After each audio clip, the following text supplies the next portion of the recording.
I was halfway through wrapping the second bottle of sparkling apple cider when my phone buzzed. I didn't think much of it. Probably a Black Friday ad or another one of those family group chats where my messages went unseen. But when I saw the sender, my stomach dropped. It was my older brother, Chris. Just 5 words lit up the screen. Don't bother coming to Thanksgiving. I blinked, reread it, and then read it again out loud, like maybe saying it would change what it meant.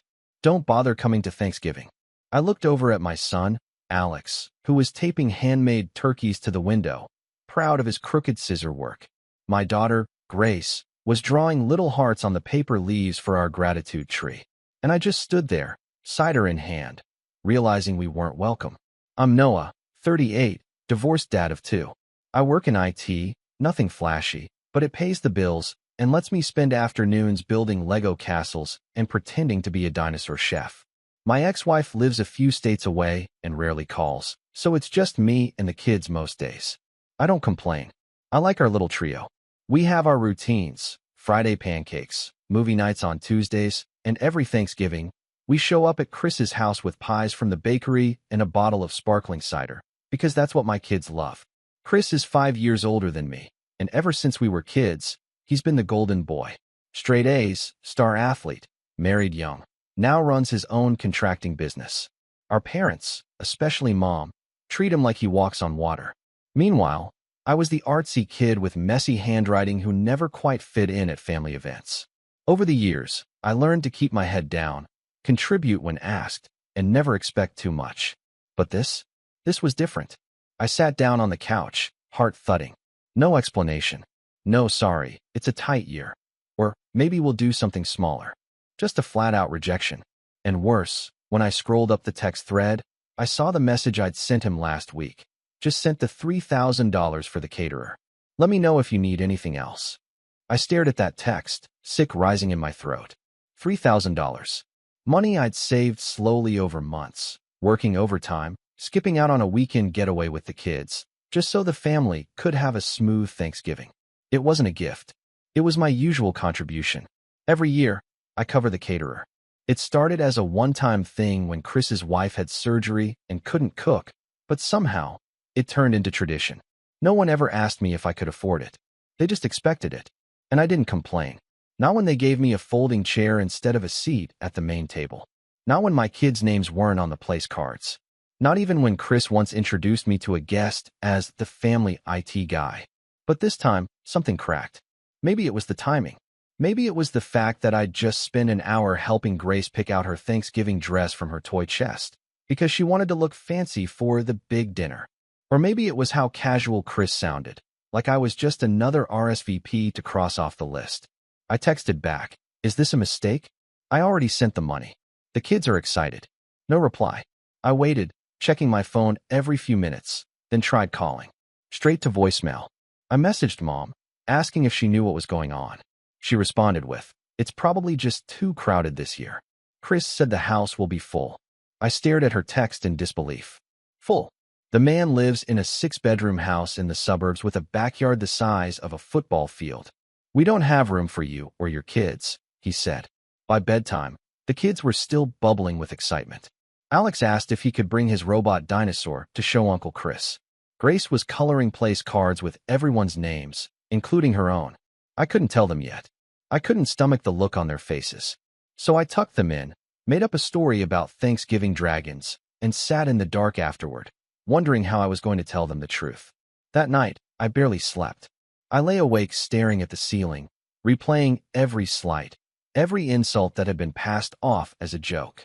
I thought about the time Mom told me I was lucky Chris even let me bring my kids, as if we were some kind of burden. Or the birthday dinner when Chris gave me a used toolbox and laughed.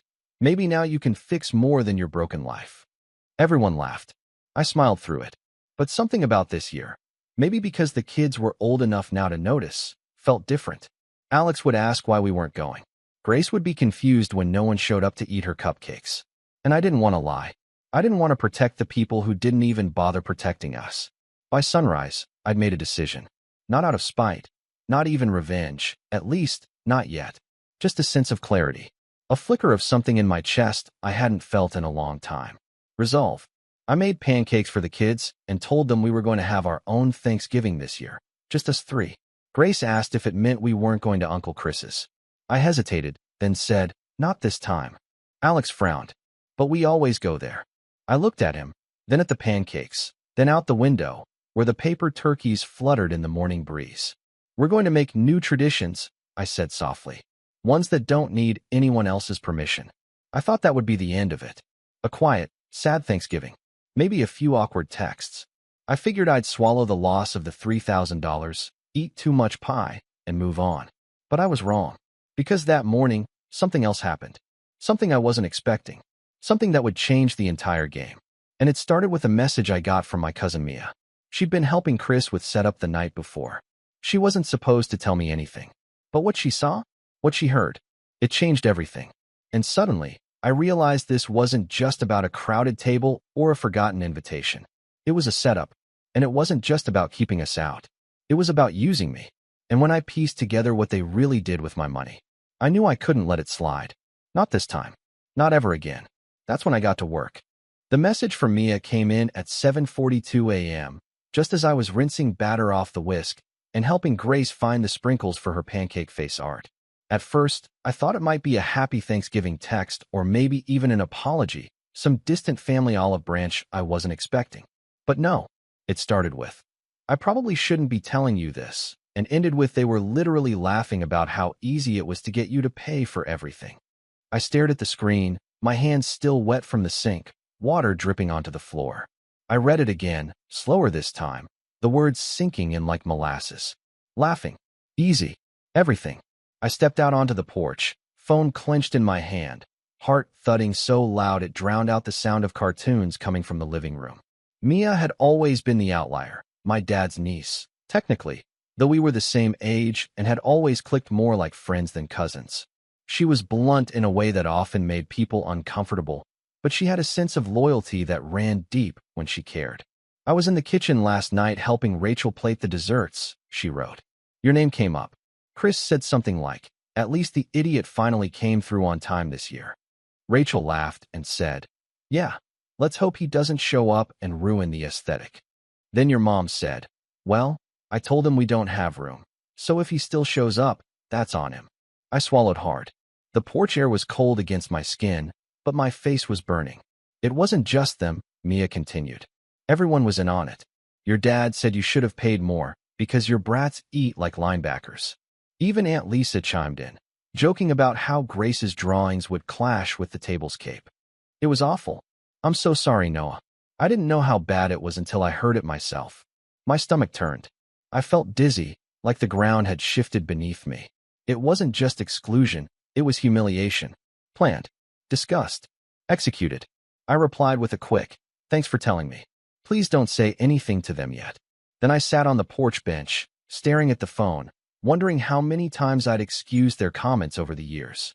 How many times I told myself I was imagining things, being too sensitive, reading into tones that weren't really there. But they'd been making fun of me behind my back. They didn't forget to invite me. They never intended to. The $3,000 wasn't a kind gesture they accepted with guilt or gratitude. It was a scam. I thought back to when Chris first hinted at needing help again this year. "Catering prices have gone up," he'd said on a call 2 months ago, sounding annoyed. "If you can cover it again, great. If not, I'll figure something out." "No, please. No, thank you." Just that casual pressure I'd grown used to. He even made a joke about how I was lucky I didn't have a real mortgage, since I rented an apartment. I had chuckled then. Chuckled. Like an idiot. I stood up and walked back inside. Grace had moved on from sprinkles to gummy bears, building a whole bear parade across her pancake. Alex was drawing a turkey wearing sunglasses. Just looking at them made my chest ache. They'd looked forward to Thanksgiving for weeks. It was one of the few times a year they got to be around cousins, sit at the kids' table with tiny paper hats, and show off their craft projects. And now, instead of explaining family betrayal, I was going to have to tell them their Thanksgiving had been hijacked by the very people they called aunt, uncle, and grandma. But not yet. I needed more information first. I pulled up my bank app and scrolled to the transaction. $3,000, Chris Henley. Memo, Thanksgiving catering. No refund. No pending return. Just clean, gone money. And I remembered now. He'd asked for it via direct transfer this time. Not the usual PayPal or Venmo. They charge too many fees, he'd said. Just wire it straight to my account. I checked the timestamp. 2 weeks ago, right after my bonus hit. I'd thought about using that money to replace the kids' iPad or take them to a weekend amusement park, but I didn't. I prioritized family. Family. I shook my head. A few hours later, while the kids were watching a holiday movie, I went into my room and opened up my old desktop computer. I had one goal: find out exactly where that money went. Chris had said it was for catering, so I started digging. Mia had mentioned Rachel bragging about getting a deal on desserts, so I figured they must have used a local vendor. After about 30 minutes of some aggressive Google sleuthing and Facebook digging, I found it. A catering company tagged Rachel in a photo. A beautiful spread of roast turkey, cranberry brie bites, gold-accented pumpkin cupcakes, all laid out in a pristine dining room. The caption read, "Another wonderful Thanksgiving order set up. Thank you Rachel and Chris for supporting small business." The company was called Harvest Table Events. I clicked on their website. Their pricing was right there. The entire spread for 20 to 25 people cost $1,350. Delivery included. I sat back, stunned. Where was the rest of the money? Even if they tipped generously or added on a few extra sides, there was no way they'd spent more than $1,600 tops. So what did they do with the rest? I sent a polite message to the company, asking for a quote as if I were a new customer. I got a response within the hour. "Hi Noah. For a full Thanksgiving catering package with all sides, appetizers, desserts, and delivery, you're looking at $1,250 to $1,450 depending on dietary needs. Let me know how many guests you're expecting." Confirmed. They pocketed the rest, and then told me I wasn't even invited. The fury that simmered in my chest all morning hit a boil. I wasn't just being excluded, I was being exploited. Used like a debit card with no feelings attached. And my kids? Casual collateral in their little performance of perfection. I spent the rest of the day in a daze, going through motions with the kids while every part of me felt like it was vibrating under the surface. I wanted to scream. I wanted to drive to Chris's house and confront him in the driveway. But I didn't, because I knew that's what they'd expect. Noah always gets so emotional. Noah overreacts. No, not this time. This time, I'd do something different. That night, after I tucked the kids in and watched Alex fall asleep clutching the turkey he made at school, I opened my laptop again. I made a list of every family member who was there. I dug through social media posts, tagged photos, group messages, even old email chains from previous years. I noted names, addresses, any event planning details I could find. Because if they wanted to play this game, I could play too. The next day was Thanksgiving. I let the kids sleep in while I cooked. Turkey breasts instead of a whole bird. Mashed potatoes from scratch. Store-bought pie. It wasn't fancy, but it was ours. Grace wore her sparkly dress. Alex wore his official Thanksgiving dinosaur tamer t-shirt. We played board games and wrote what we were thankful for on sticky notes we hung on the wall. They never asked why we weren't at Uncle Chris's. Not once. Maybe they knew. Maybe they just sensed something. But I smiled, laughed, took photos, held it all together.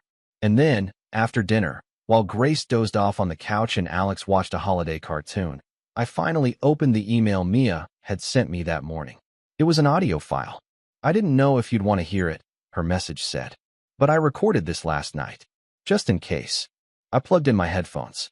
I heard laughter, glasses clinking, then Chris's voice. "I mean, it's almost sad, right? He still thinks he's part of this family." Laughter. Then Mom. "Well, we can't tell him he's not. That would just cause a scene. Easier to let him keep paying his way. Rachel, maybe next year we'll have him cover the Christmas gifts, too. He's already halfway there." Chris. "Guys never said no to anything. It's like training a dog. You give him scraps, he thinks he's getting steak." I sat there, completely still. I didn't cry. I didn't rage. I just listened. And I made a new list. Not just names. Not just plans. But ideas. Ideas that would change everything. Because the party might have been over. But my part? It was just beginning. And the next time they heard from me, it wouldn't be an invitation. It would be a reckoning. The morning after Thanksgiving was quiet. Too quiet. The kids were still asleep, their cheeks pink from yesterday's sugar crash, the remnants of our little feast still sitting on the table. I hadn't touched the dishes. I hadn't even covered the pie. Everything felt frozen, like the world was holding its breath alongside me. I sat at the edge of the bed with the audio still playing in my head. Chris's voice so smug. Rachel's laugh. My mother's words, as cold and calculated as a frost-covered windshield. Easier to let him keep paying his way. It hit me all over again. The betrayal. The manipulation. Not just this year. Not just the money. It was years of playing the part they'd carved out for me. The helper. The backup. The good sport. The one who didn't cause trouble. The one they could laugh at, rely on, ignore, and still expect a check from at the end of the day. And I let them. I let them. That was the part that made my stomach churn the most. Because as much as they'd mistreated me, I had made it easy. I had trained them, just like Chris said, to see me as a doormat who wouldn't bite back. I had thought being the bigger person meant staying silent. That keeping the peace was the same as keeping my dignity.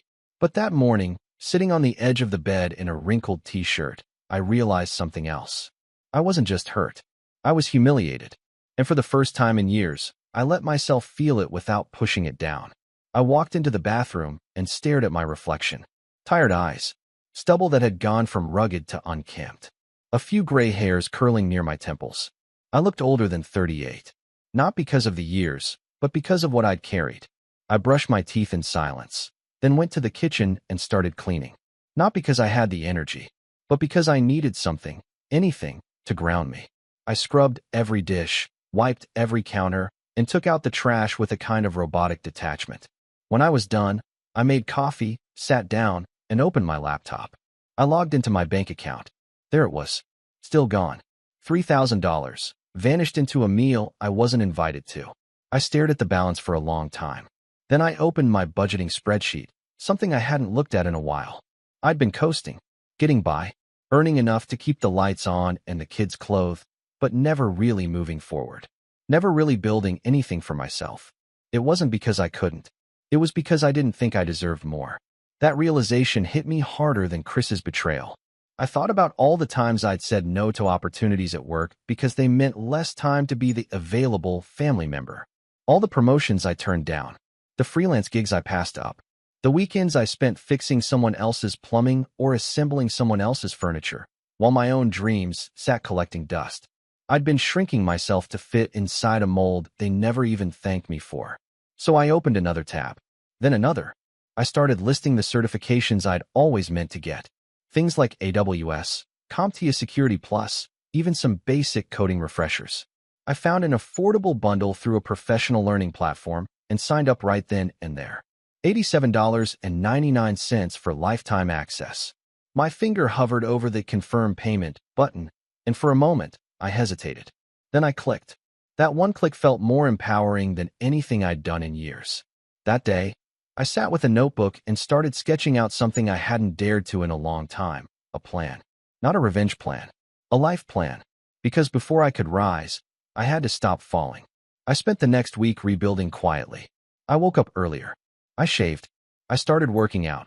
Not in some radical, life-changing way, but 15-minute routines I found online. Push-ups, jumping jacks, planks. I wanted to remind myself what it felt like to do hard things. To sweat on purpose. To push back against gravity instead of just surviving it. I got the kids on a better routine too. Homework before screens. Meals at the table, not in front of the TV. Grace started helping with dinner.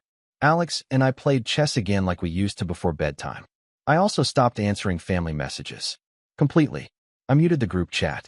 Declined every call. Ignored the texts that came in after Thanksgiving, mostly passive-aggressive and vague.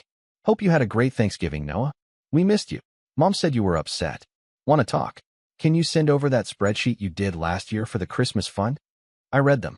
I didn't respond. I wasn't ready. Then, one evening after the kids were in bed, I opened a file I hadn't touched in 2 years. It was a business plan. Back before Grace started school and I was still married, I had an idea for a small IT consultancy. Nothing huge, just helping small businesses with network setups, security compliance, cloud migration. I'd even designed a logo, set up a domain name, and gotten halfway through creating a basic website. Then life got messy. Divorce, custody schedules, burnout. But as I read through it now, something shifted in me. The idea was still good, and I wasn't the same man who'd given up on it. That weekend, while the kids were at a sleepover, I poured coffee, turned off my phone, and worked. I rebuilt the website. I refreshed the logo. I rewrote the service packages to be more scalable. I set up a business email and LinkedIn page. I registered a new LLC, one that didn't use the family name. I wanted this venture to be mine. By the end of Sunday night, I had 3 local small business leads, 2 of which came through a Facebook group I'd joined that afternoon. I offered discounted services in exchange for testimonials. Both bit. My first consultation was a week later. A dentist's office that needed better patient data encryption. I showed up in a pressed shirt, clean-shaven, with a digital presentation and a calm voice I didn't even know I had. They signed a contract on the spot. It wasn't a huge job, but it was mine. The check they handed me, $1,200 for 2 days of work, was the first money I'd earned outside of my day job in almost 5 years. When I deposited it, I sat in the car for 5 minutes and just breathed, not out of relief, but pride. Over the next month, I kept going. Slowly, quietly, more clients, more projects. I started carving out late-night hours to finish certifications, upgrading my systems, improving my pitch. I wasn't chasing overnight success. I was building something solid, brick by brick. And the more I built, the less I thought about Chris. But that didn't mean I'd forgotten. Because as I grew stronger, more grounded, more me, I started to see the bigger picture. I saw how often we're taught that family loyalty means silence. That blood demands sacrifice. That being a good son or brother means swallowing your pride and writing checks you can't afford. But I learned something else. You can love people and still walk away. You can set boundaries and still be kind. You can be the quiet one in the family and still roar when it matters. And as I kept climbing out of the hole they pushed me into, I knew one thing for sure. I wasn't just getting stronger. I was getting ready. Because while I rebuilt myself, the holidays were approaching. And I had a feeling they'd reach out again. They always did when it was convenient. But this time, I wouldn't be convenient. This time, I'd be ready. And when the moment came, I wouldn't raise my voice. I'd raise the stakes. It started with a Christmas card. Not the sentimental kind. Not even one signed with real ink. Just a glossy, mass-produced photo of Chris's family dressed in matching sweaters in front of their fireplace, sent through one of those online printing services with everyone's name pre-typed at the bottom. Wishing you joy, love, and family this season, the Henleys. I stood at the mailbox staring at it, half expecting it to burst into flames in my hands. There was no handwritten message, no apology, not even a hope you're doing well. Just that perfect picture, frozen in time. The Golden family posing like the rest of us didn't exist. And for a brief moment, I saw it for what it really was, not a greeting. A message, a statement. We're fine without you. I didn't slam the card down. I didn't rip it in half. Instead, I pinned it to the corkboard in my home office, right above my monitor. Not out of sentimentality, but as fuel. A reminder of what they saw when they looked at me. Disposable. Useful when convenient. Forgotten when not. That same night, I got an email from Mom. Subject line, Christmas dinner head count. The message was 3 lines long. Hi Noah. Just checking if you and the kids will be coming to Christmas dinner. Chris says the house will be full again, but maybe you can drop by for dessert if there's room. Let me know. Mom. I read it 5 times, just to let it sink in. No mention of Thanksgiving. No acknowledgement. No apology. And that's when it clicked for me. They still thought I was the same person. The same yes man. The same Noah who would smile through insults, bring dessert, and pretend not to notice there was never a seat at the adult table. But I wasn't that person anymore. I had changed. And now, I wasn't just rebuilding. I was planning. I knew that if I wanted this to end, really end, I couldn't just withdraw. I had to act. I had to show them, not with words, but with consequences. Not through confrontation, but through correction. And I had just the thing. Remember that $3,000 I wired Chris for the caterer? That wasn't just money. That was a business expense. At least, that's what Chris had written in a text, trying to justify it. You can consider it a donation to our hosting expenses. We treat it like a business event anyway. I'd saved that text, along with dozens of others over the years, where Chris treated family functions like networking events, wrote off expenses under his business, and bragged about how his accountant knew how to keep things clean. So I started looking deeper. At first, I just poked around out of curiosity. But the more I searched, the more I found. Chris's company website listed clients that hadn't existed in years. One partner company had been dissolved in 2019, but still appeared on his homepage. Another listed address traced back to an abandoned lot 2 counties over. A few client testimonials were eerily vague. One used the same stock photo I'd seen on a different site. A reverse image search confirmed it. It was sloppy, really sloppy, and that's when the idea started to take shape. I wasn't going to yell. I wasn't going to confront. I was going to expose. But carefully, legally, cleanly. First, I called Mia. She didn't answer on the first try. But when I texted her, "Need your help. It's about Chris and Thanksgiving," she replied almost instantly. We met up that weekend at a local diner, the kind with chipped mugs and burnt coffee. She looked nervous, like she thought I was about to explode. Instead, I laid out everything. The text, the audio she sent me, the catering invoice, the fake business reviews. I didn't ask her to do anything illegal. I just asked her to be a witness, to confirm the audio, if necessary, and to keep quiet, for now. She leaned back, arms crossed. "So what's the play here?" I told her the truth. I wanted to bring everything into the light, but not just out of spite. I wanted Chris to finally face consequences. Not just because he'd cut me out of Thanksgiving or laughed at my kids, but because this whole thing, the fake clients, the shady write-offs, the scams disguised as family, was bigger than a holiday dinner. It was a pattern, and people like that don't stop unless they're forced to. She nodded slowly. "Okay, I'm in. What do you need?" I smiled. "A few memories. And your ears." Over the next 2 weeks, I gathered everything. Emails, screenshots, copies of wire transfers. Mia helped fill in gaps, timelines, event details, times when Chris asked family members to Venmo him money for business expenses tied to holiday parties or home renovations he never followed through on. She even remembered a time he claimed a cousin's graduation party as a corporate networking mixer. It was comical, if it weren't so grotesque. But the biggest piece came from a neighbor of his, a woman named Darlene, whose house I once helped wire for a new Wi-Fi setup after Chris bailed on her last minute. I remembered her mentioning that Chris had promised to build her a new porch for a friends and family discount. But when I brought it up again, she snorted. "You mean the porch he never built?" "Yeah. He took my $1,500 deposit and ghosted me. Said he was dealing with supply chain issues. Never returned my calls." I asked if she'd be willing to write a statement. She didn't even hesitate. By the time Christmas Eve rolled around, I had a PDF that was over 90 pages long. I called it Project Candlelight, named after the only Thanksgiving dish Grace had been able to make before we got uninvited. A little tray of tea-light candles she'd arranged with pine cones and cranberries. She was so proud of them, so excited to bring them to Uncle Chris's. She never got to. But now, Chris was going to get something else instead. Still, I knew I had to be smart. I wasn't out for jail time. I wasn't out for violence. I wanted exposure. I wanted accountability. And most of all, I wanted the truth in front of everyone who had played a part, even passively. So I waited until the perfect moment. Christmas dinner.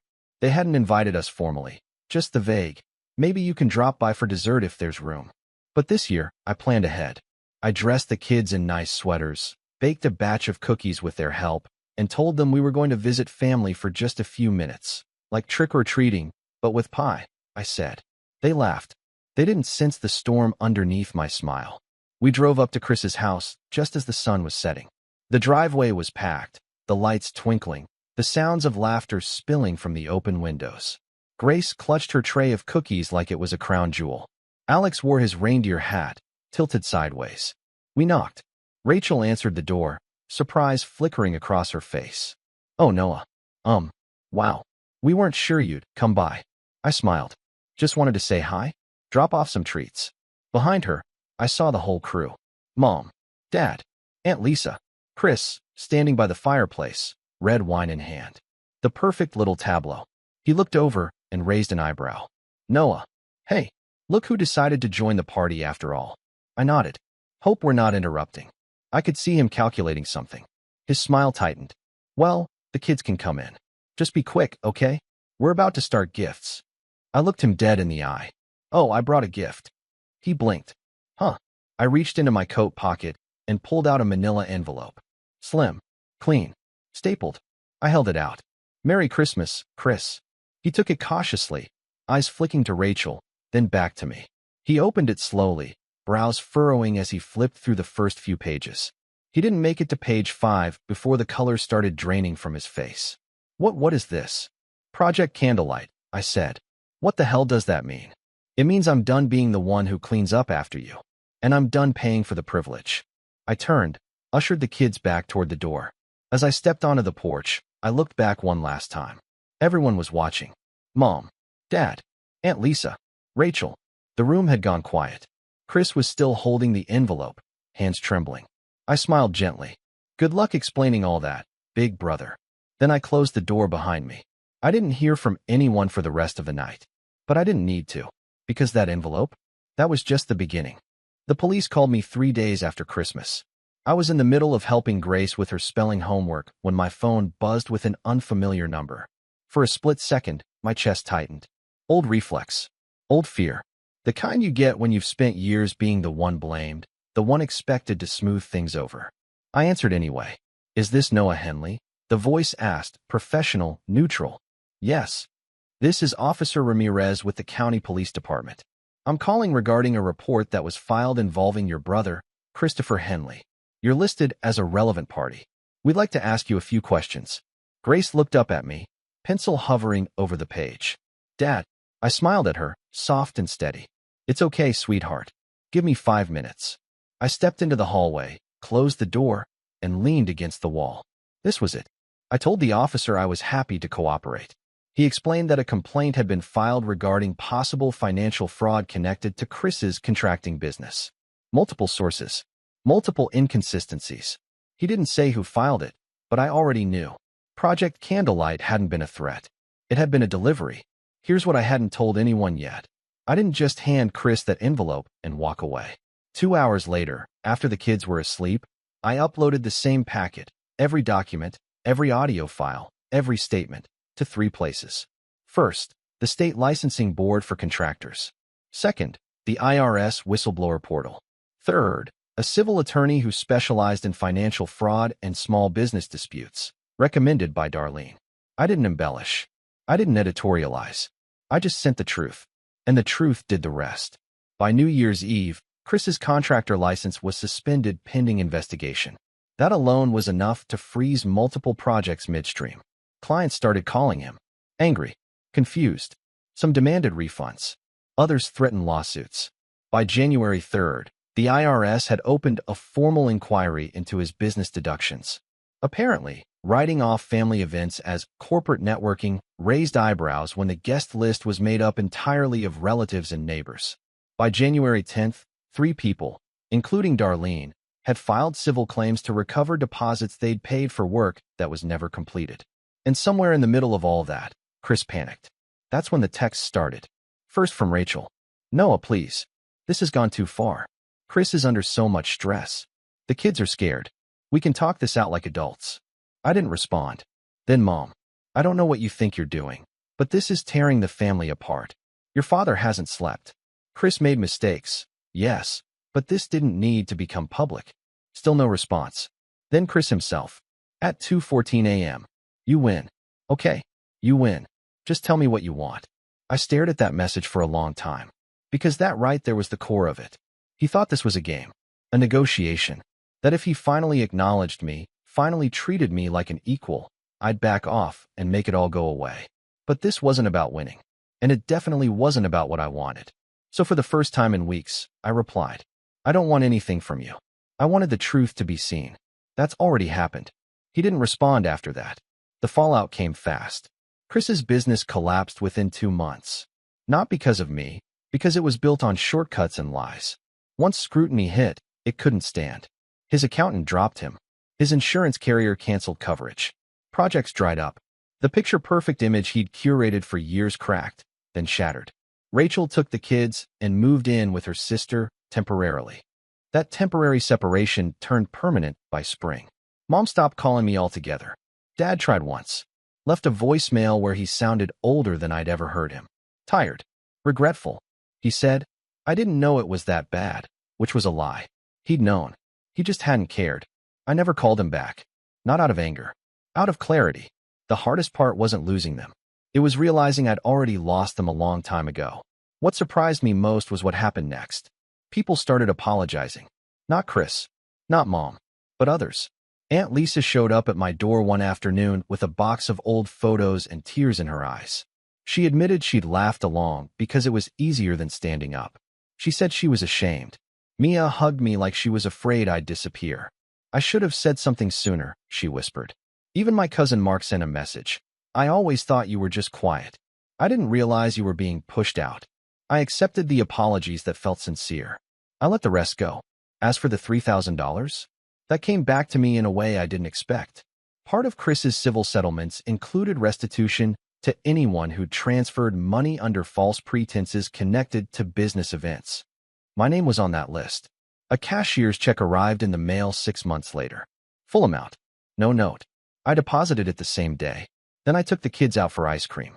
Life didn't magically become perfect after that, but it became honest. My consultancy grew faster than I'd planned. Word-of-mouth referrals turned into steady contracts. By the end of the year, I left my day job and went full-time on my own. I moved us into a small house with a backyard big enough for Grace to plant flowers and Alex to set up his dinosaur obstacle course. We hosted Thanksgiving there last year. Just us. Plus Mia. Plus Darlene, who brought pie and laughed louder than anyone. The kids made place cards for every seat. No folding chairs. No hierarchy. Just warmth. After dinner, Alex asked me something I'll never forget. Dad, why don't we go to Uncle Chris's anymore? I thought about how to answer. About age-appropriate truths. About not poisoning them with bitterness. So I said this. Sometimes, people don't treat you the way they should. And when that happens, the strongest thing you can do is step away and build something better. Grace nodded like that made perfect sense. And it did. I don't know where Chris is now. Last I heard, he moved out of state and works for another contractor. Entry level. No management. No shortcuts. I don't wish him harm. But I don't miss him either. What I gained wasn't revenge in the loud, cinematic sense. It was peace. It was self-respect. It was the knowledge that my kids will never grow up thinking love is something you earn by being useful. And every year now, when Thanksgiving rolls around, I light 3 small candles on the table. One for me. One for Alex. One for Grace. Because that year, when they thought the party was over and the police were calling me, they were right about one thing. The party was over. Just not mine.